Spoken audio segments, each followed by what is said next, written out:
તો અમદાવાદ કોર્પોરેશનની વિવિધ કમિટીઓમાં નિમણૂક થઈ છે। ટ્રાન્સપોર્ટ કમિટીના ચેરમેન પરાગ નાયકને બનાવાયા છે। વોટર સપ્લાય એન્ડ સુએજ કમિટીના ચેરમેન ધરમસિંહ દેસાઈને બનાવાયા છે। રોડ એન્ડ બિલ્ડિંગ કમિટીના ચેરમેન જૈનિક પટેલને બનાવવામાં આવ્યા છે। Health and solid waste management કમિટીના ચેરમેન દીપક પંચાલ અને રાકેશભાઈ ચિમનભાઈ પટેલ ભાઈપુરા એમની હેલ્થ અને સોલિડ વેસ્ટમાં જવાબદારી નિયુક્તિ કરી।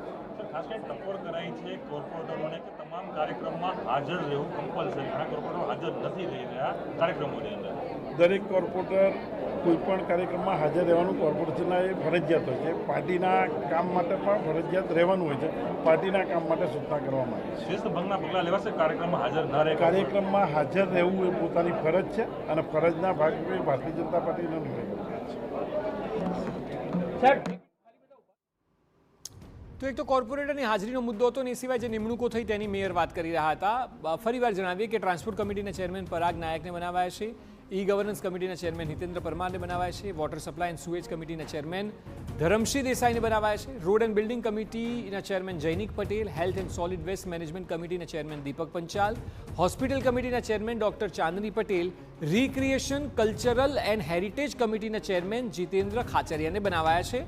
Town planning and estate management કમિટીના chairman Bhagyesh Patel, housing improvement and EWS આવાસ યોજના કમિટીના ચેરમેન દર્શન શાહ, રેવન્યુ કમિટીના chairman Mukesh Patel, legal committee chairman Vipul Patel, e governance કમિટીના ચેરમેન હિતેન્દ્ર પરમાર, મહિલા અને બાળ વિકાસ કમિટીના ચેરમેન ડિમ્પલ વરિંદાનીને બનાવાયા છે।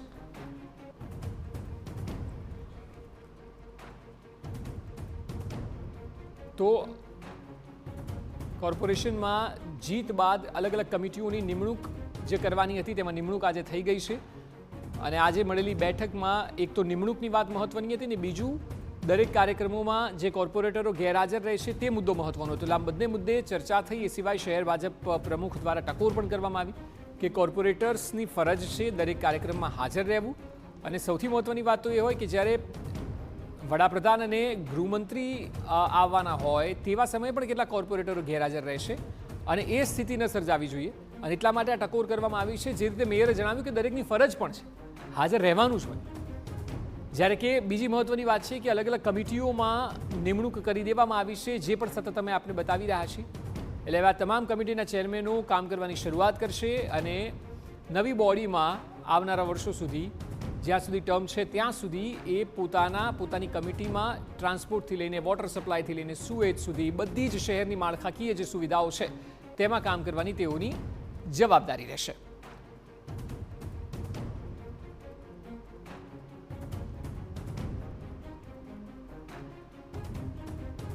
અમદાવાદ મ્યુનિસિપલ કોર્પોરેશનમાં આ કમિટીઓમાં નિમણૂક કરવામાં આવી છે। જે સતત નામ અમે ફ્લેશ કરી રહ્યા છીએ અલગ અલગ કમિટીમાં ચેરમેનના નામ આજે જાહેર કરવામાં આવ્યા છે।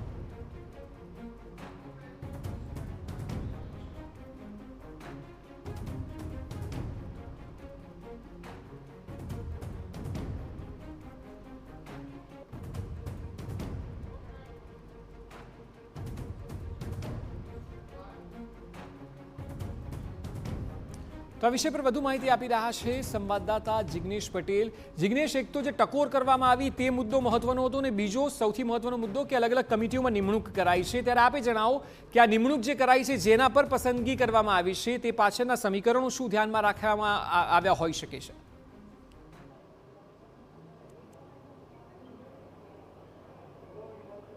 અક્ષય, જે રીતે ટકોર કરવામાં આવી છે તે ટકોર ખૂબ જ ગંભીર છે કારણ કે કોર્પોરેટરો હાજર ન રહે તે પણ સરકારી કાર્યક્રમોમાં તે ગંભીર બાબત ગણી શકાય। સાથે જ્યારે પ્રધાનમંત્રી અને અમિત શાહ હાજર હોય તેવા કાર્યક્રમોમાં પણ જો કોર્પોરેટરોની ઓછી સંખ્યા હોય ખૂબ જ ગંભીર બાબત ગણી શકાય। આપણી સાથે ચાંદનીબેન પટેલ છે કે જેઓને હોસ્પિટલ કમિટીના ચેરમેન બનાવ્યા છે, તેમને વાત કરીશું।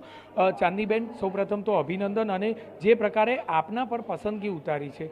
આપ તો ડેપ્યુટી ચેરમેન પણ રહી ચૂક્યા છો, આપનો અનુભવ પણ આ જ કમિટીમાં રહ્યો છે। હવે આ અનુભવને એક ચેરમેન તરીકે કઈ કઈ વસ્તુઓ આપને મહત્વની લાગે છે કે જે કામો આપ કરશો? સર્વપ્રથમ તો મારા ઉપર જે વિશ્વાસ મૂક્યો છે પાર્ટીએ તે બદલ હું શીર્ષસ્થ નેતૃત્વનો ખૂબ ખૂબ આભાર વ્યક્ત કરું છું।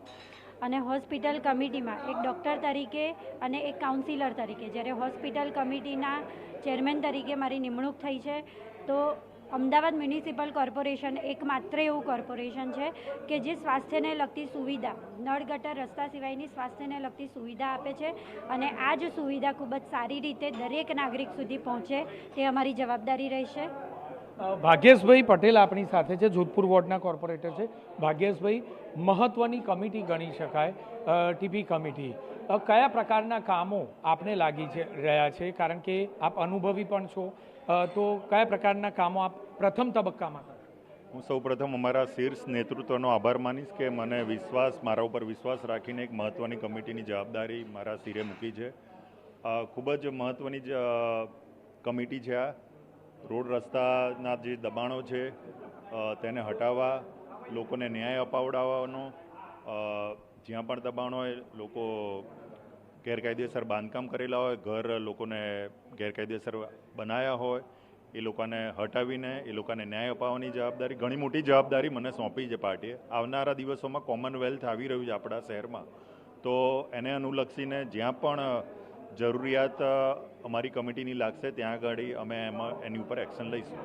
ટ્રાફિકવાળા વિસ્તારો વધી રહ્યા છે અને ખાસ તો ટાઉન પ્લાનિંગ ખૂબ જ મહત્ત્વનો વિભાગ ગણી શકાય.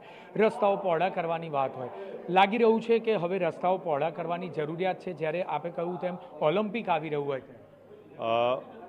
મારા હિસાબે શહેરની અંદર ભવિષ્યમાં શહેરની અંદર સૌથી મોટો પ્રશ્ન પાર્કિંગનો આવશે.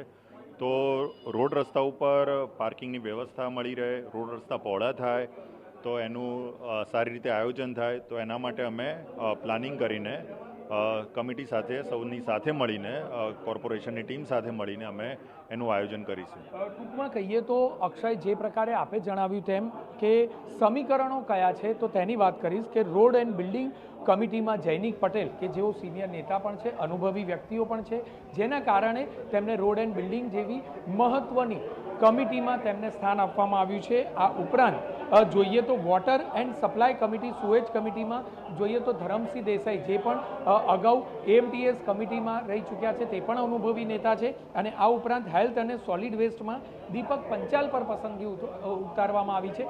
ત્રણેય કમિટી એવી છે કે જે મહત્ત્વની છે, કે જેમાં અનુભવી નેતાઓને સ્થાન આપવામાં આવ્યું છે. જી બિલકુલ જિગ્નેશ, આભાર સમગ્ર માહિતી બદલ.